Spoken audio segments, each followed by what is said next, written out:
সবাইকে সুন্দর পৃথিবীতে ভালো থাকার শুভেচ্ছা জানিয়ে শুরু করছি একটি বই নিয়ে আলোচনা। বইটি শিশু কিশোর বিষয়ক। আসলে আমি যেটি বলি যে বইটি প্রত্যেক বাবা মার পড়া উচিত এবং এটি কতটা জরুরি তাই আজকে এই ভিডিওতে আমি বলবো। বইটির নাম তত্ত্বচান।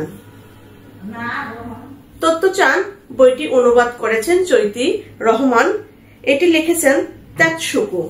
আপনারা জানেন এই তত্ত্বচান বইটি হলো একটি শিশুর বেড়ে ওঠা এবং একটি শিশুর জীবন এবং এর সঙ্গে তার পরিবারের জীবন কতটা জড়িত।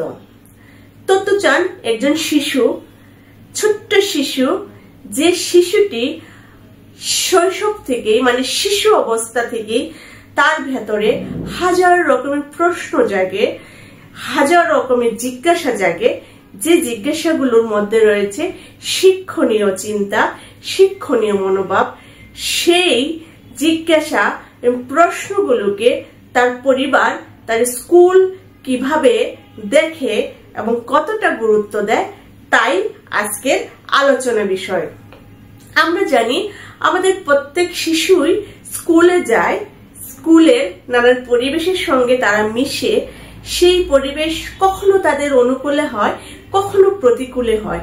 কোনো কোনো শিশু এ নিয়ে কোনো মাথা ঘামায় না, আবার কোনো কোনো শিশু এই যে স্কুলের প্রতিটি বিষয় নিয়ে পরিবার কিংবা বাবা মায়ের সঙ্গে নানান আলোচনায় মেতে ওঠে।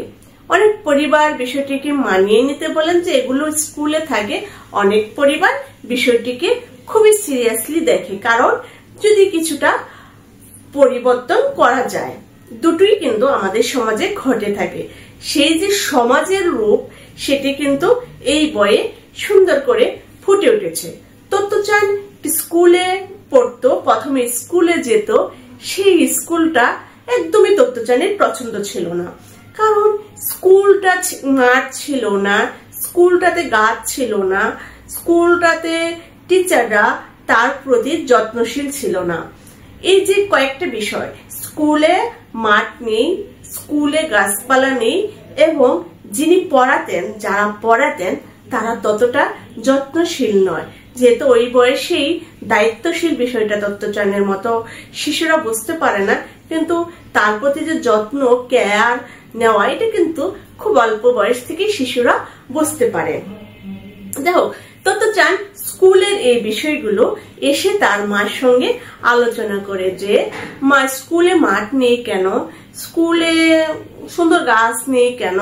তত্ত্বচানের মা বিষয়টিকে খুবই গুরুত্ব দিয়ে ভাবে এবং তত্ত্বচান জানিয়ে দেয় যে আমি আর ওই স্কুলে পড়বো না, আমি আর ওই স্কুলে যাব না।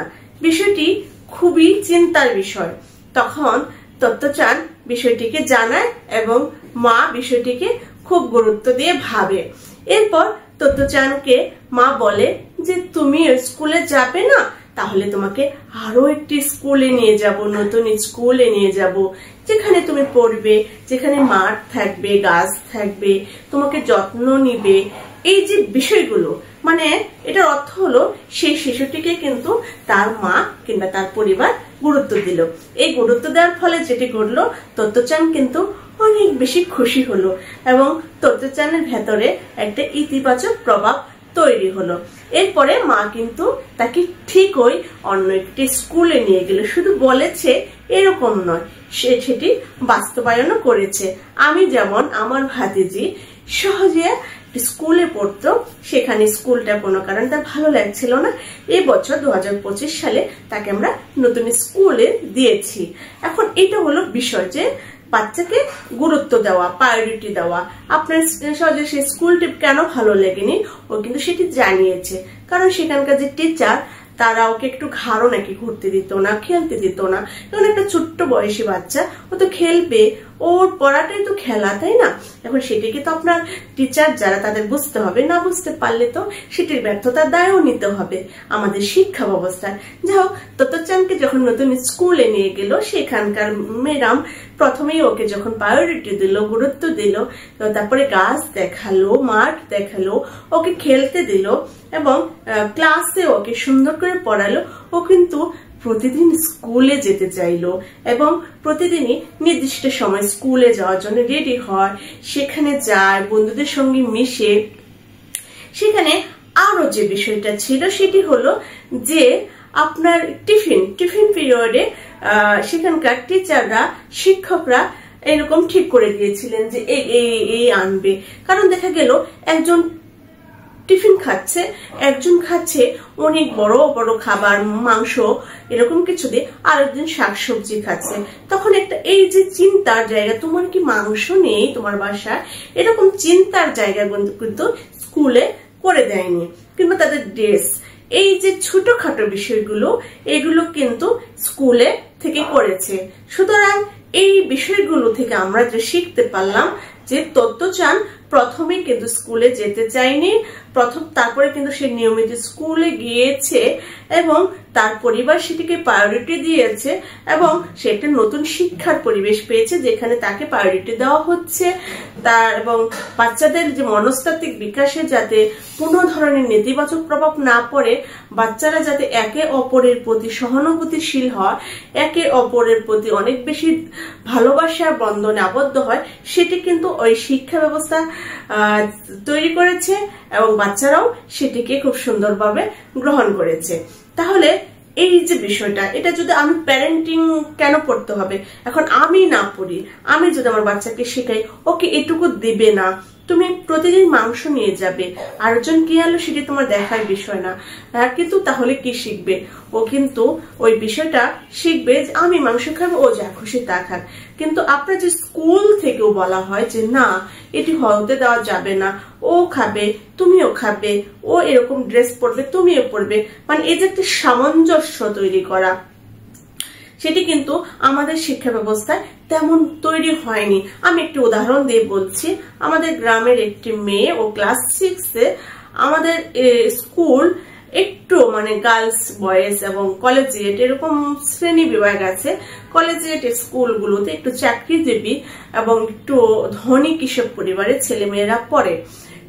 সেখানে কিছু ব্যাপার থাকে, অনুষ্ঠানের ব্যাপার থাকে, পোশাক আশাকের ব্যাপার থাকে এবং কোচিং প্রাইভেটের ব্যাপার থাকে।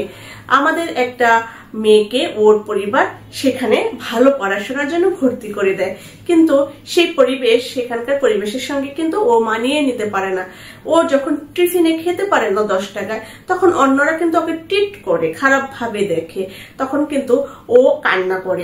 আমি তখন গ্রামে ছিলাম, ও প্রায় সময়ই আমার কাছে এসে কান্না করেছে যে আপু দেখো এরকম আমি একটা পরিবেশে বড় হচ্ছি, পড়ে গিয়েছি।